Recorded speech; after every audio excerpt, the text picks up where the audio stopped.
હા, હવે કૃષ્ણાબેન, તમે આપણા સમાજની બહેનો છે, એમને તમારો શું સંદેશ છે? આપણા સમાજની બહેનો, જે આપણી પછાત વર્ગની બહેનો છે, મહિલાઓ છે, દીકરીઓ છે, એમને તમારે શું સંદેશો આપવો છે? કૃષ્ણાબેન એક નિવૃત્ત શિક્ષક. કૃષ્ણાબેન ડમોરા. હા, મારે એ જ સંદેશો દેવો છે કે જે કંઈ તમે કરો છો, શીતળા સાતમ કે કોઈ પણ માતાજીના નામે કોઈ પણ વિધિ કે કોઈ પણ કંઈક કરો છો, એની પાછળ વિચાર કરો, તર્ક કરો. વિચાર કર્યા વગર કોઈ જ વસ્તુ ના કરો. આજે શીતળા સાતમ નું કે ગણેશ ચતુર્થી નું કોઈ પણ જે તહેવાર છે, એની પાછળ બહુ મોટા ષડયંત્રો છે, પણ આપણે ઈ સમજવા માંગતા નથી. તો કઈ વાંધો નહીં, પણ એના માટે આપણે વિચાર તો કરવો જ જોઈએ કે ઠંડુ ખાવાથી કે આવા તહેવારો ઉજવવાથી આપણને ફાયદો થાય છે કે નુકસાન થાય છે? આર્થિક રીતે પણ નુકસાન થાય છે અને શારીરિક રીતે અને માનસિક રીતે. માનસિક રીતે તમે પાખંડમાં તમે પાખંડવાદી બની જાઓ છો. જે વસ્તુ નથી, ક્યાંય નથી, એ વસ્તુને તમે કાલ્પનિક બનાવી અને તમે એના માટે વિધિઓ કરો છો. તો વિધિઓની પાછળ ખર્ચો થાય છે, તો એ આર્થિક રીતે પણ નુકસાન થાય છે. માનસિક રીતે, આર્થિક રીતે અને શારીરિક રીતે પણ નુકસાન થાય. કારણ કે અત્યારે જે શીતળા સાતમ છે, એમ બેન જાગુબેને કીધું એમ ઠંડુ ખાવાથી બેક્ટેરિયા ઉભા થાય શરીરમાં અને બીજા રોગ ઉભા થાય.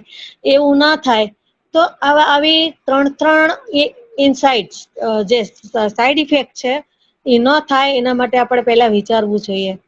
અને ખાસ કરીને મને તો એવું લાગે છે કે ભણેલી ગણેલી બહેનો પણ આમાં વગર વિચારે બધી પરંપરાગત વસ્તુ કર્યા જ કરે છે.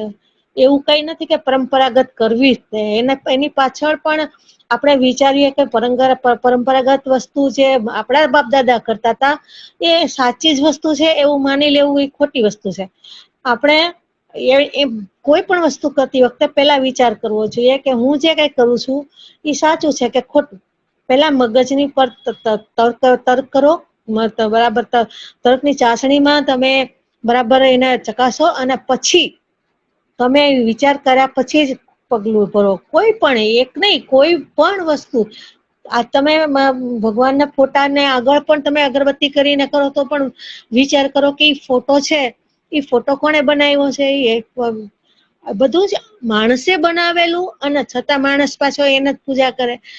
તો માણસ એવો તર્ક નથી કરતો કે આ બધું માણસ કરે છે, તો પછી આ મારે કરવાની જરૂર શું છે? તો માણસને જો પશુ અને માણસની અંદર તફાવત ગણીએ તો ઘણી વાર એવું લાગે કે પશુ છે ને એ વધારે બુદ્ધિશાળી લાગે.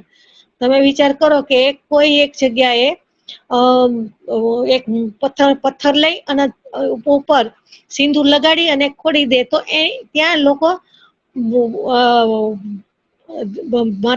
માતાજી અથવા દેવી માની, દેવતા માની અને એની પર ફૂલ ચડાવે અને કઈક વિધિ કરવા માંડે. તો કૂતરું કે બિલાડું હોય તો એ તો એની ઉપર ઉલટાનો પેશાબ કરશે. તો એ કૂતરું બિલાડીને ખબર છે કે એ પથ્થર જ છે. એની જેમ જ તે મંદિરની અંદર પોઠિયો હોય કે સિંહ હોય તો વાઘ હોય તો માણસ છે એ મંદિરમાં જઈને પગે લાગે ને આ તે કરે, તો પ્રાણીને તો ખબર જ છે કે આ મૂર્તિ છે. તો આ બધી વસ્તુ એ માણસ બનાવે તો માણસને ખુદને ખબર હોવી જોઈએ કે આ બધી ધતિંગ વસ્તુ છે, આ પાખંડ છે અને અંધશ્રદ્ધા છે. તો અંધશ્રદ્ધા એટલે કે આંધળી શ્રદ્ધા, જેમાં તમે વિશ્વાસ કોઈ જ તર્ક કર્યા વગર, કોઈ જ આધાર વગર, કોઈ જ પરીક્ષણ વગર માત્ર ને માત્ર તમારી શ્રદ્ધા છે એના કારણે તમે કરો છો, પણ એને જ અંધશ્રદ્ધા કહેવાય. તો આપણે બરાબર સમજી વિચારીને આગળ વધવું. કોઈ પણ વસ્તુને તર્ક કરશો.